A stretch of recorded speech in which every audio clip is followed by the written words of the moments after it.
سلمان عابد صاحب،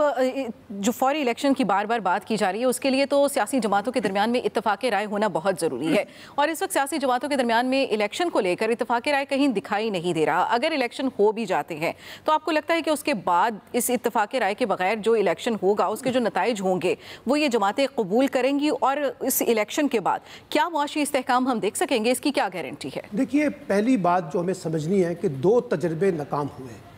ایک تجربہ یہ ناکام ہوا کہ جو رجیم چینج ہوا، آج اس نے ثابت کر دیا ہے کہ وہ ایک بڑی پولیٹیکل مسٹیک تھی اور ایک پولیٹیکل ایڈونچر تھا اور سیاسی مہم جوئی تھی جس کا نتیجہ یہ پوری قوم بھگت رہی ہے۔ اور دوسرا جو چیز ایکسپوز ہوئی، یہ جو حکومت ہے 13 جماعتوں پر مشتمل، ان کا اتحاد اور ان کا تجربہ، ان کی صلاحیت، جیسے نسیم نے کہا، وہ بڑے برے طریقے سے ایکسپوز ہوئی ہے۔ اب اسی وجہ سے عمران خان کی جو مقبولیت ہے وہ محض اس لیے نہیں کہ وہ مقبول رہنما ہے، بلکہ انہوں نے اس ویکیوم کا بھرپور فائدہ اٹھایا ہے جو 13 جماعتی حکومتی اتحاد نے اپنی حکومت میں کارکردگی دکھائی ہے۔ ایک بات ابھی تک آپ نے جو سوال رکھا ہے نا، اگر آپ اس کو ذرا الٹا کر لیں، اگر ہم الیکشن نہیں کراتے ارلی تو کیا ملک میں پولیٹیکل سٹیبلٹی اور اکنامک سٹیبلٹی آئے گی؟ تو جواب ہے 0/0، کیونکہ جتنا دیر آپ انتخابات میں کریں گے اس کے نتیجے میں ایک محاذرائی جو ہے وہ بڑھے گی، ٹکراؤ بڑھے گا، اور یہ چیزیں صحیح نہیں ہو سکیں گی، لوگوں کو معاشی ریلیف نہیں مل سکے گا۔ کیوں؟ انسرٹنٹی کے اندر کوئی چیز گرو نہیں کر سکتی۔ ایک بات اب آپ نے بہت امپورٹنٹ بات یہ کی ہے کہ اگر الیکشن ہو جائیں،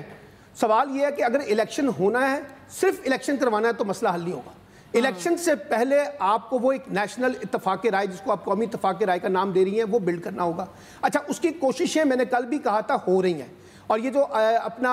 ڈاکٹر عارف علوی صاحب بطور صدر جو رول پلے کر رہے ہیں، اس کے اندر پس پردہ کچھ نہ کچھ بات چیت چل رہی ہے۔ اب وہ بات چیت کیا چل رہی ہے کہ بھائی ایک ایسا اتفاق رائے پیدا کر لیا جائے جس میں ایک تو الیکشن کے بارے میں طے کر لیں، پھر الیکشن کے نئے رولز آف گیمز کو طے کر لیں کہ وہ کیا ہوں گے، کیسے آپ ان تمام شفافیت کے تقاضوں کو پورا کریں گے، الیکٹورل اصلاحات کرنی ہے، انتخابی اصلاحات، تو وہ کیا ہونی ہے۔ اور یہ نہ ہو کہ انتخابات کے بعد پھر وہی بحث ہو جائے پاکستان میں جو ہمیشہ ہوتی ہے کہ انتخابات میں ہمیں دیوار سے لگایا گیا، ہمیں ہرا دیا گیا۔ جو ابھی خواجہ سعد رفیق نے صاحب کہا نا، ہمیں تو پہلے لیول پلینگ فیلڈ درکار ہے، یعنی ان کے نزدیک آج بھی جس وقت وہ حکومت میں بیٹھے ہیں ان کو لگتا ہے کہ اگر الیکشن ہوگا تو ہم ہار جائیں گے، تو یہ لیول پلینگ فیلڈ نہیں ہے۔ اب شاید لیول پلینگ فیلڈ ان کے لیے یہ ہے کہ عمران خان کو دیوار سے لگائیں تاکہ ہم اکیلے جو ہے اس میں راج کر سکیں۔ تو میں یہ سمجھتا ہوں کہ الیکشن سے پہلے ان تمام سیاسی جماعتوں کو بیٹھنا ہوگا۔ اچھا، یہ خود بیٹھیں یا نہ بیٹھیں، ان کو کسی کو بٹھانا ہوگا، اور وہ اس میں ہماری اسٹیبلشمنٹ بھی ہے، اس میں پریزیڈنٹ صاحب بھی ہیں، اس میں تمام جو دونوں جماعتوں کے اندر، یہ تینوں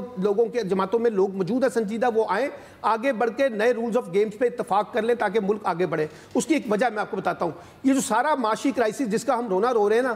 انسرٹنٹی کے اندر کوئی ملک اس ملک پہ نہ انویسٹمنٹ کرے گا، نہ کوئی مالیاتی ادارہ آپ کی حکومت پہ اعتبار کرے گا جس کے بارے میں کچھ نہیں پتا کہ کل اس کی حکومت کیا ہے۔ اب جب جس ملک میں پرائم منسٹر خود یہ کہہ رہے ہیں کہ میں جس کو بھی فون کرتا ہوں اور جو بندہ فون اٹھاتا ہے وہ یہ سمجھتا ہے کہ یہ پیسے مانگنے کے لیے فون کر رہا ہے، یعنی یہ اس وقت ہماری حالات ہے۔ اور کل سے پروپیگنڈا چل رہا ہے کہ جناب وہ 40 ملکوں کے سربراہ اور 50 ملکوں کے سربراہ وہ شہباز شریف صاحب کے پیچھے پیچھے جا رہے ہیں۔ بھائی ملک کو دے کیا رہے ہیں یہ بتائیے نا، آپ کو کیا معاشی ریلیف مل رہا ہے؟ آپ نے تو ہمیں ایک لالی پاپ دیا تھا کہ جس دن IMF کے ساتھ معاہدہ ہو جائے گا اس سے اگلے دن ملک کے اندر معاشی ترقی کے امکانات ہو جائیں گے، وہ نہیں ہوئے۔